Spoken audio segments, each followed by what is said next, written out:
మంచిర్యాల జిల్లా కోటపల్లి మండలంలో దేవులవాడ గ్రామంలో వర్షాలకు బురదమయమైన రోడ్లను చెన్నూరు ఎమ్మెల్యే వివేక్ వెంకటస్వామి పరిశీలించారు. ఎడ్ల బండి ఎక్కి గ్రామంలోని పలు వీధులను సందర్శించారు.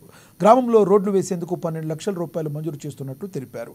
రోడ్లకు ఎమ్మెల్యేలు నిధులు మంజూరు చేయడం పట్ల గ్రామస్తులు హర్షం వ్యక్తం చేశారు. చెన్నూరు నియోజకవర్గంలో అన్నారం, శీర్ష, జనగామ, సుబాక, వెంచపల్లి గ్రామాల్లో కాళేశ్వరం బ్యాక్ వాటర్తో పంటల నష్టం వాటిల్లిందని ఎమ్మెల్యే తెలిపారు. కాళేశ్వరంకి సంబంధించిన అన్ని గేట్లు, బ్యారేజ్ గేట్లు ఎక్కడా మూసిలేవన్నారు.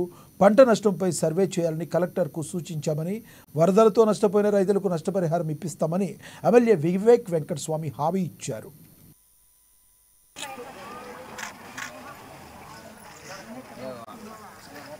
సంవత్సరంలో 30 లక్షలు ఒకటేసారి పెట్టాలంటే కొంచెం ఇబ్బంది ఉంటుంది. మొదలు 12 లక్షలకి మీకు ఫస్ట్ అన్నీ ఒకటేసారి కావు. ఫస్ట్